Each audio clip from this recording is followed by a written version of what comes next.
Before we get started, I am having a massive sale over at hitwithwrench.com, which is my rebranded store. If you've ever wanted one of these special editions of my comic or one of these classic knitted ducky sweaters, they are half price and drastically reduced to clear, to make way for space for more things by different people, new stuff. The link for that is in the description alongside a link for the High Five Spaceship Facebook page, because if you like it, you get free MP3s. So, I like comic books, and I thought I would share with you today 5 of my favorite comic books in no particular order. The first one is a graphic novel called David Boring by Daniel Clowes. It has gorgeously stylized, bold black and white artwork. It's surrealist without getting too soupy, and it manages to tell a relatively small story in a really big, interesting way. At its heart, it's a messed up story about trying to find meaning with the short amount of time that we're given. And it manages, especially as it progresses, to fill me with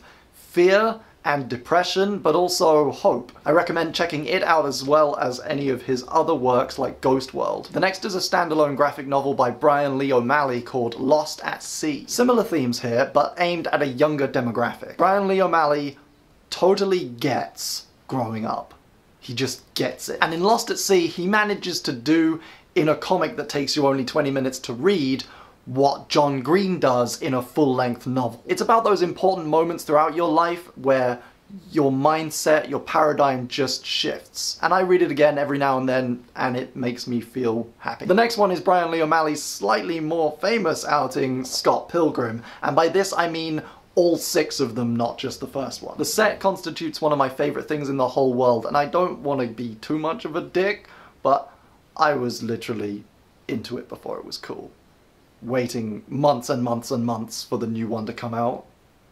At first, although the characters are fun and the dialogue is tight, it can seem like a trivial high school drama romance. But as it progresses, it becomes part of a much more intelligent story about learning to respect yourself and become a better person. Once a year, almost religiously, I reread all 6 of them, and I'm actually overdue, so I know what I'm going to be doing after I finish this video blog. My next pick is this graphic novel called Not Simple by Natsumi Ono. It was something I bought once on a whim because it looked interesting, and it's become one of my favorite things. It's a twisted narrative about twisted characters pieced together in a non-linear way, and it has a gorgeous scratchy art style which is particularly effective in the emotive faces that she manages to capture. My last pick is a little different because it's not a graphic novel, it's a collection of strips. It's called the Peri Bible Fellowship Almanac by Nicholas Gerwich, and it collects almost all of the Peri Bible Fellowship webcomic. They're all unrelated, non-canon, simple, fantastic jokes, and some of the greatest comic strip art from all the various contributors that I've seen. It's a beautiful book, also,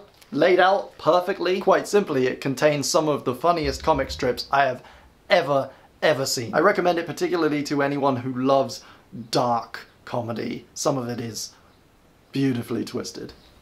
I'd also like, if I may be so bold, to add a cheeky honorary extra. My own comic, Captain Bakula, because I and I alone know where the story is going, and it excites me because it has and continues to teach me how to tell a story in a completely different way from film, and because I like to think that one day it will be on other people's lists.